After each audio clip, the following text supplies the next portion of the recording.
विषय नाही.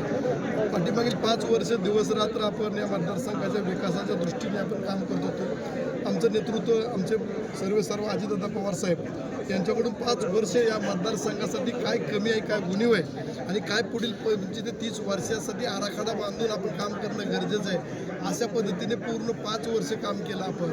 मी फक्त एकच सांगितलं की मला बऱ्याच वेळा सांगितलं की या गावामध्ये दारूवाले मटणवाले. मी म्हटलं मी वाईट मार्गाला माझ्या मतदाराला लावणार नाही. 4 मतं कमी पडली तरी चालतील, पण विकासावरती मतदान मिळेल अशी अपेक्षा होती. आमदारांनी जी विकास कामं असेल की जनतेच्या सुखदुःखामध्ये जाणं एवढं ठीक आहे. याच्या व्यतिरिक्त तुम्ही मला सांगितलं मी आता ज्या गावामध्ये 33 kVचे सबस्टेशन नवीन मंजूर केले ती गावं मायनसमध्ये. ज्या गावाला आपण 400 कोटी रुपयाचे रस्ते दिले त्याच्यात एकही गाव आपण प्लस घेऊ शकत नाही. म्हणजे मला एक म्हणायचं की ही निवडणूक झाली, ही विकासावरती निवडणूक झाली नाही. माझ्या माहितीप्रमाणे माझ्यावरती कुठली नाराजी असेल, मी कुठंतरी कमी पडलो असेल, अशी भूमिका मान्यच केली पाहिजे की आपला पराभव झाला आहे. जे समोरील मला ज्यांनी पराभूत केले ते उमेदवार माननीय राजेंद्रजी खरेसाहेब यांनी विधानसभेमध्ये एंट्री केलेले, त्यांना मी मनापासून त्यांचं स्वागत करतो. तर येणाऱ्या कालावधीमध्ये काही प्रोजेक्टसुद्धा अजून त्या मंजुरीच्या स्टेजमध्ये आहेत. त्या कामासाठी जर त्यांनी मला मदत मागितली किंवा काही विचारणा केली तर मी नक्कीच सत्तेतील आमदार जर नसेल तर सत्ता ज्याची आहे त्या पक्षाचे एक माझे आमदार किंवा एक कार्यकर्ते या नात्याने मी नक्कीच या मतदारसंघासाठी विकासासाठी नक्कीच कामं करेन. कारण पाठीमागील कालावधीमध्ये बरेचसे कामं अजून अपूर्ण आहेत. ती कामं या महायुतीच्या सरकारच्या माध्यमातून मी नक्कीच प्राधान्याने पूर्ण करण्याचा मी प्रयत्न करणार आहे. त्यांच्या कामाला माझ्या नक्की शुभेच्छा असतील. त्यांनीही ज्या पद्धतीने मी कामं केली त्याच्यापेक्षासुद्धा पुढे जाऊन त्यांनी कामं करावं अशी माझी त्यांना शुभेच्छा आहे. कारण या मतदारसंघ मोठा आहे, 3 तालुक्याचा मतदारसंघ आहे. विकासात्मक कामं अजूनही बरीचशी करायची आहेत. तेही नक्कीच त्याच्यामध्ये यशस्वी होतील किंवा त्यांना मी माझ्यातर्फे शुभेच्छा देतो. त्या युती असताना देखील भाजपच्या काही पदाधिकाऱ्यांनी मदत केली नाही. महायुती आहे, महायुतीची मदत होणं गरजेचं आहे, परंतु बऱ्याच जणांनी मदत केली, परंतु बऱ्याचशा जणांनी जास्तीत जास्त जणांनी मदत केली नाही. ते माझे नेते आणि उपमुख्यमंत्री अजितदादा पवारसाहेब यांनी जर मला तसं अहवाल मागितला किंवा मी प्रत्यक्षरित्या त्यांना अहवाल देईल की महायुतीमधील घटक पक्षामध्ये कुणी मदत केली, कुणी मदत नाही केली, हे अहवाल देणं गरजेचं आहे. कारण ज्या महायुतीतील घटक पक्षाच्या कार्यकर्त्यांनी मदत केली त्यांचं त्या ठिकाणी रिपोर्ट देणं गरजेचं आहे. कारण त्यांची शाबासकी त्यांच्या नेतृत्वाकडून मिळणं गरजेचं आहे. कारण त्यांनी आपल्या महायुतीच्या उमेदवाराला मदत केली. भारतीय जनता पक्ष ज्या कार्यकर्त्यांनी नेतेमंडळी मदत केली त्याचा अहवाल आपण आज फडणवीस साहेबांना देणार आहोत. ज्या शिंदेसाहेबांच्या नेतेमंडळीने मदत केली त्यांचाही अहवाल आपण शिंदेसाहेबांकडे देणार आहोत. अशा पद्धतीने आपण आपला अहवाल देणं गरजेचं आहे. परंतु येणाऱ्या कालावधीमध्ये सुद्धा आपण महायुतीचं सरकार आहे त्यांच्या माध्यमातून आपल्या मतदारसंघामध्ये जी कामं आपली मंजूर झाली आहेत परंतु ती होणं बाकी आहेत त्याच्यासाठी लक्ष देणं गरजेचं आहे.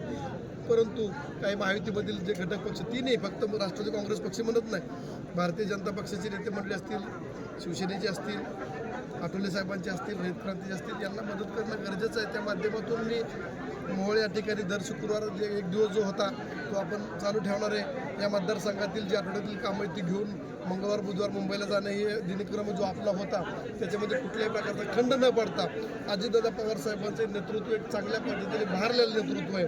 का ते स्वतःच्या नेतृत्वाखाली 41 आमदार या ठिकाणी निवडून आणलेत. त्याचीच पुनरावृत्ती येणाऱ्या जिल्हा परिषद, पंचायत समिती, नगरपालिकेच्या निवडणुकीत दाखवून देण्यासाठी किंवा दादांचा पक्ष या महाराष्ट्रामध्ये वाढवताना या मोहोळ विधानसभा मतदारसंघामध्ये जास्तीत जास्त वाढवणं गरजेचं आहे. या दृष्टीने मी येणारे 5 वर्ष आता आपण बोलताना आवाहन केलं की आता जे आमदार आहेत त्यांच्याऐवजी त्यांच्या भोवतालच्या काही लोकांपासून खूप मोठा त्रास होऊ शकतो. खोट्या गुन्ह्यांचाही तुम्ही आत्ता उल्लेख केला. नक्की काय प्रकार आहे? मी आपल्याला सांगतो, लोकप्रतिनिधी कुठल्या पक्षाचा असू द्या, त्याला निवडून आल्यानंतर सर्वसमोरची जनता ही सर्व मतदार ज्या पद्धतीने पाठीमागील 5 वर्षामध्ये कुठलाही पक्षाचा भेदभाव न बघता मी सर्वांची कामं करत गेलो. ते कुठलाही आमदार असेल तर त्या पद्धतीनेच वागत असतो की त्यांना वागावं लागतं. परंतु बाजूने जे 4-2 जण आहेत जे ते नेहमीप्रमाणे राजन पाटील मालक किंवा इतर नेते मंडळीवरती नाराज आहेत त्यांच्या कार्यकर्त्यांना नक्कीच मी खात्रीशीर सांगतो, तुम्हाला सांगतो, आमदाराचा त्रास होईल का नाही मी सांगू शकत नाही.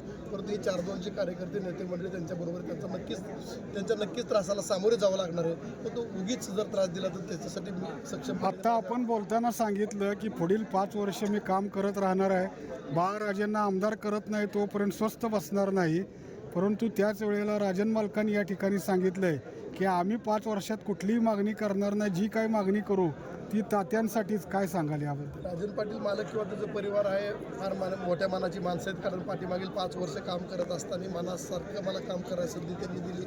तसं वास्तविक आता बरेच जण म्हणायचे की आरक्षित आमदार झाल्यानंतर राजन पाटील मालक काम करून देत नाही, परंतु मी एकमेव उदाहरण माझं मी असं सांगू शकतो की पाठीमागील 5 वर्ष माझ्या मनाप्रमाणे इच्छेप्रमाणे काम करायला संधी मिळाली, म्हणून मी या मतदारसंघामध्ये एवढा निधी आणू शकलो. आणि मनाचा मोठेपणा आहे ज्या पद्धतीने त्यांनी मागितलं, परंतु सत्तेमध्ये 3 पक्ष आहेत, कोणाला काय मिळेल कोणाला काय नाही हा विषय वेगळा आहे. परंतु 2029 विधानसभेच्या निवडणुकीपर्यंत 5 वर्ष मी खऱ्या अर्थाने या मतदारसंघामध्ये प्रामाणिकपणे काम करणार. कारण का ज्या मतदारांनी ज्या नेते मंडळींनी माझ्यावरती विश्वास टाकला, राजन पाटील मालकावर विश्वास टाकला, त्यांची कामं करणं गरजेचं आहे. उत्तर सोलापूर तालुक्यामध्ये तर फक्त आमच्यावरती विश्वास टाकून त्यांनी पक्ष पार्टी सोडलेली, त्या नेते मंडळींना वाऱ्यावरती सोडून जमणार नाही. पंढरपूर तालुक्यात तीच परिस्थिती आहे. मोहोळमध्ये राजन पाटील मालक त्यांची मुलं आहेत, पण ह्या 2 तालुक्यामध्ये खऱ्या अर्थाने माझी त्यांना मदतीची गरज आहे. आणि मला राष्ट्रवादी काँग्रेस पक्षाचे अध्यक्ष अजितदादा पवार यांच्या मदतीची गरज आहे. त्यामुळे हे जे चॅनल आहे मतदार माझे आमदार आणि दादा, हे चॅनल आम्ही कंटिन्यू 5 वर्ष चालू ठेवणार आहोत. खरं तर ह्या निवडणुकीमध्ये सर्वसामान्य कार्यकर्ते तुमच्यासाठी खूप जमले, स्थानिक पदाधिकारी होते ते खरं तर तुमच्याबरोबर राहिले, मात्र मतपेढीतून ते पुढे आले नाही. सर्वसामान्य जो कार्यकर्ता होता तो कार्यकर्ता खचला आहे, त्या कार्यकर्त्याला उभं राहण्यासाठी नेमकी पुढची काय? मी आपल्याला सांगितलं ना की मतदारसंघामध्ये ज्या पाठीमागील जे पवारसाहेब आणि अजितदादा वेगळे झाल्यानंतर ज्या कार्यकर्ते आपल्याबरोबर राहिले त्याच्यातील एकही कार्यकर्ता आपल्याला किंवा माहितीला सोडून गेला नाही, परंतु खालची जी निगेटिव्हिटी जी आहे ती कमी करण्यामध्ये आम्ही नक्कीच यशस्वी झालो. कार्यकर्ता कुठल्याही कार्यकर्त्यांनी आमच्याबरोबर दगाफटका केलेला नाही, तर त्यांना बळ देण्याचं काम येणाऱ्या कालावधीमध्ये अजून गेल्या वेळेसपेक्षा जोमाने करण्याचा आम्ही नक्की प्रयत्न करतो.